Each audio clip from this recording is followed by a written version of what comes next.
주님께서 여러분과 함께 요한이 전한 거룩한 복음입니다. 그때 예수님께서 제자들에게 말씀하셨다. 이것이 나의 계명이다. 내가 너희를 사랑한 것처럼 너희도 서로 사랑하여라. 친구들을 위하여 목숨을 내놓는 것보다 더 큰 사랑은 없다. 내가 너희에게 명령하는 것을 실천하면 너희는 나의 친구가 된다. 나는 너희를 더 이상 종이라고 부르지 않는다. 종은 주인이 하는 일을 모르기 때문이다. 나는 너희를 친구라고 불렀다. 내가 내 아버지에게서 들은 것을 너희에게 모두 알려주었기 때문이다. 너희가 나를 뽑은 것이 아니라 내가 너희를 뽑아 세웠다. 너희가 가서 열매를 맺어 너희의 그 열매가 언제나 남아있게 하려는 것이다. 그리하여 너희가 내 이름으로 아버지께 청하는 것을 그분께서 너희에게 주시게 하려는 것이다. 내가 너희에게 명령하는 것은 이것이다. 서로 사랑하여라. 주님의 말씀입니다.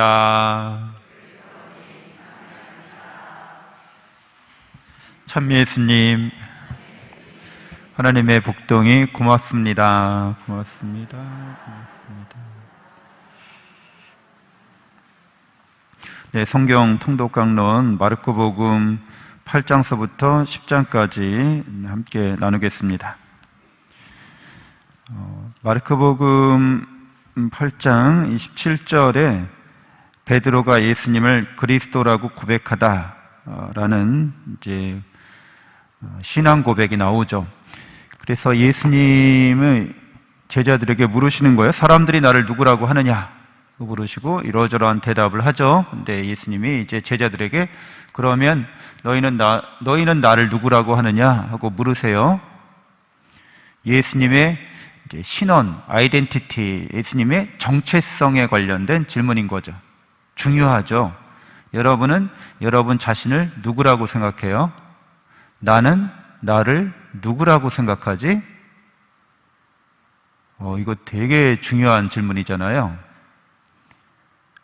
우리는 우리 자신을, 그러니까 인간이라고 하는 존재 자체를, 나도 인간이니까 이제 인간의 정체성을 어떻게 성경에서 선언하고 있어요? 인간은 하느님을 닮은 존재다, 이렇게 선언하고 있죠.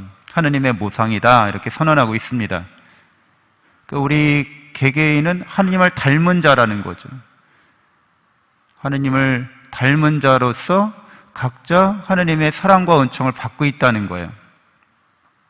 그게 바로 나의 존재의 근거죠. 내가 나답다고 하는 것, 나답게 살고자 하는 것은 내가 언제나 하느님의 사랑과 은총을 받고 있다는 거예요. 그래서 내가 있다는 거예요. 내가 존재하고 있다는 거죠. 존재의 근거가 명확하다는 거예요. 사랑 안에서, 은총 안에서.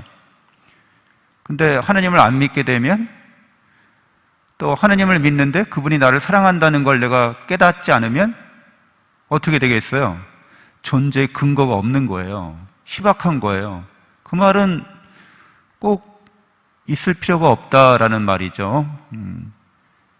존재의 근거가 없으니까, 저절로 우연하게 나는 그냥 어쩌다 보니까 생겼어, 이렇게 자기 자신을, 삶을 생각하게 되면 삶의 의미라든가 삶의 목적이라든가 삶의 희망이라든가 하는 것들이 근거가 없는 거예요.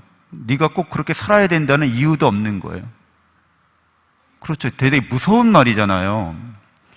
근데 하나님을 안 믿는 사람들은 그렇게 무서운 삶을 사는 거예요. 무섭잖아요. 내가 유일무이한 하나님과의 관계성 안에서 나는 유일무이하다는 거예요. 이 우주 안에 하나님과 이 사랑의 관계는 대체될 수가 없다는 거예요. 그리고 그분의 그 전선하신 사랑이 나를 살게 하신다는 거잖아요. 얼마나 기쁜 소식이에요. 얼마나 희망찬 말씀이에요. 나는 대체 불가능하다는 거예요, 하나님께.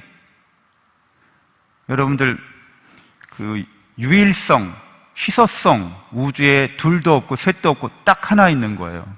얼마나 귀해요. 그러니까 가치를 우리가 평가할 때 이 사람은 대체 불가능해. 그럼 몸값이 올라가는 거잖아요. 회사나 조직이나 사회생활을 하면서 대체 불가능한 사람이야. 그 꼭 있어야 된다는 거예요. 그 사람이 있어서 그 사람이 그 단체와 그 조직이나 그 사회 공동체에 그 사람만이 줄 수 있는 영향력이 있다는 거죠. 그게 없으면 그게 유지가 안 된다는 거예요. 그러니까 대체 불가능한 사람과 언제든지 대체 가능해. 이 말은 뭐예요? 있어도 되고 없어도 돼요. 어때요? 별로 이렇게 있을 필요가 없겠네요. 나가주실래요? 우리 인생에서, 우리 삶에서 퇴장해 주세요. 있어도 그만 없어도 그만 아무 상관없어요. 어때요? 이게 삶의 의지를, 삶의 희망을 꺾어버리잖아요. 근데 우리가 하느님을 닮은 존재라고 하는 것은 우리 삶은 대체 불가능하다는 거예요. 하느님께, 우리 한 사람 한 사람이. 그래서 하느님을 닮아가는 것이 각자가 고유하게 다, 그것이 우리 삶의 의미이고 목적이고 희망인 거죠. 참된 희망이 되는 거잖아요. 그래서 너희는 나를 누구라고 생각하느냐? 이 질문은 정체성에 관련된 질문인데, 예수님이 하느님의 아드님으로서 해야 될 대체 불가능한 구원의 길을, 구원의 은총을 우리에게 증거해 주시는 거죠. 그래서 이 고백이 끝난 다음에 예수님이 바로 무슨 말씀을 하세요? 나는 십자가를 지고 나는 죽었다가 다시 3일 만에 부활할 거야. 이렇게 당신의 순환에 관한 첫 번째 말씀을 해주시죠. 베드로가 이 말을 듣자마자 어떻게 해요? 펄쩍 뜁니다.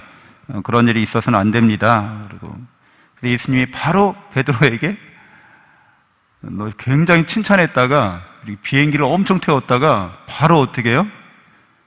그냥 곤두박질 치는 거죠. 사탄아, 이렇게 얘기합니다. 사탄이란 말은 대적하는 사람, 앞에서 맞서는 사람이라는 거예요. 고발하고 고소하는 자, 대적하는 자, 이런 뜻인데, 내게서 썩 물러가라 라고 말하는데, 진짜 표현은 내 뒤로 물러가라, 이런 뜻이에요. 그러니까 내 앞에 있지 말고, 장애물이 되지 말고 내 뒤로 가서 나를 따르라, 이런 뜻이에요. 너는 하느님의 일은 생각하지 않고 사람의 일만 생각하는구나, 이렇게 얘기하십니다. 우리는 하느님을 닮은 자이고 하느님을 닮아가는 자이기 때문에 하느님의 일을 생각해야 되는 거죠. 하느님의 일이라는 것은 우리를 사랑하셔서 우리가 영원한 생명과 행복을 얻도록 하시는 일인 거죠. 그 일을, 그 생각을 갖고서 우리는 예수님을 따릅니다. 그래서 그 사랑을 통해서 영원한 생명과 행복에 들어가는 그 삶을 죽음마저도 끝나게 하거나 가로막지 못합니다. 왜? 그 사랑은 영원한 사랑이기 때문에 우리는 불멸의 삶을 살아갑니다.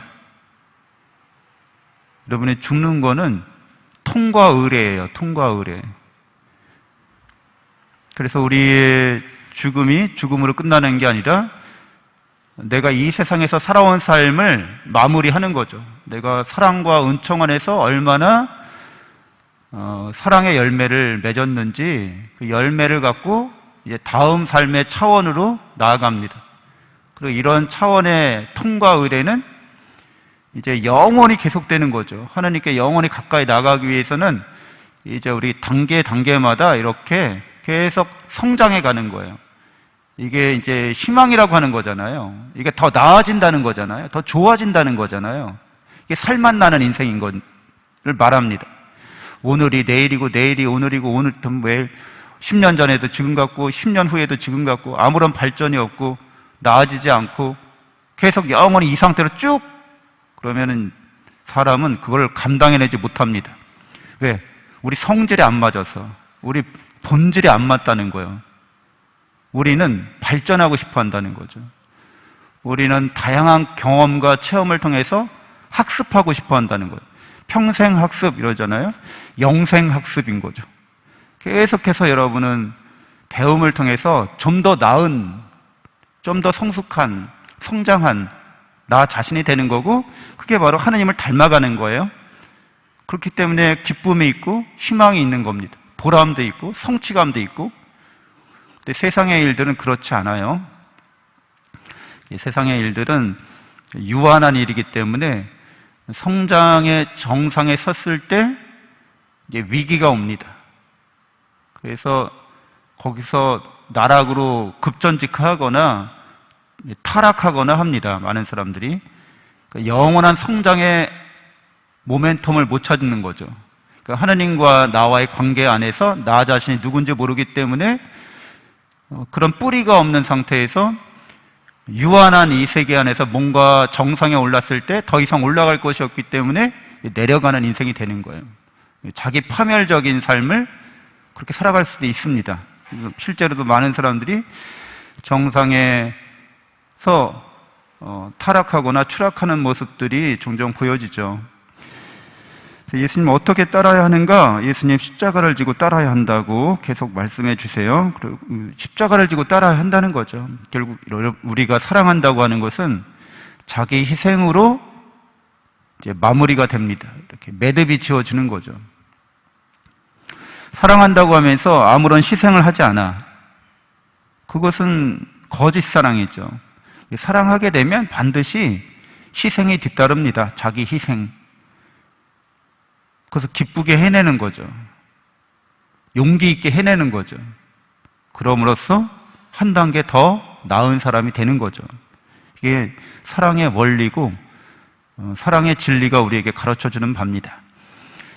그래서 모든 역사적 인물들 중에서 거룩하다고 하는 사람들은 다 자기 희생을 했습니다. 그래서 그들을 우리는 거룩할 성자를 써서 성인이라고 하거나 성스러운 영웅, 성웅 이렇게 말하는 거죠. 우리 모두가 걸어가야 할 길인 거죠. 우리 수준에 맞게 꼭 역사책에 기록이 안 남더라도 우리 삶의 자리에서 우리의 정도껏 우리 수준에 맞게 그런 삶을 다 살아가는 거죠. 왜냐하면 우리는 다 유일무이하게 대체 불가능하기 때문에 또 한 명의 이순신 장군은 필요 없어요. 이순신 장군은 그냥 한 명으로 되는 겁니다. 역사 안에서 고유성을 갖고서 유일무이하게 나는 나대로 나의 고유성을 찾고 나의 소명을 찾고 나의 사명에 따라서 내 인생길을 살아가면 되는 겁니다. 크든 작든 상관없고. 그래서 결국에는 이 십자가의 죽음과 부활의 사건에 이르는 길에 대해서 3번이나 말씀해 주시는 거죠. 예수님의 제자다운 길이라는 거예요. 그리고 우리들도 예수님을 그렇게 따라야 한다고 말씀을 해 주십니다. 그래서 이 마르코복음 8장 전까지 귀머거리, 또 벙어리, 또 소경, 그러니까 보지 못하고 듣지 못하고 말하지 못하는 사람을 이렇게 고쳐주는 장면이 나오는데, 베드로가 신앙 고백한 이후에도 예루살렘에 입성하기 전까지 또 귀먹고 말 못하고 보지 못하는 사람을 고쳐주는 장면이 또 나옵니다. 그러니까 우리가 예수 그리스도를 통해서 드러난 하나님의 사랑을 잘 듣고 잘 보고 잘 전하라는 거죠. 잘 그렇게 살아가라는 그런 복음이 마르코 복음의 편집 구성이 그렇게 우리에게 예수 그리스도의 제자다운 삶을 따라가기를 촉구하는 것이라고 할 수 있겠습니다. 잠시 눈을 감고 묵상하겠습니다.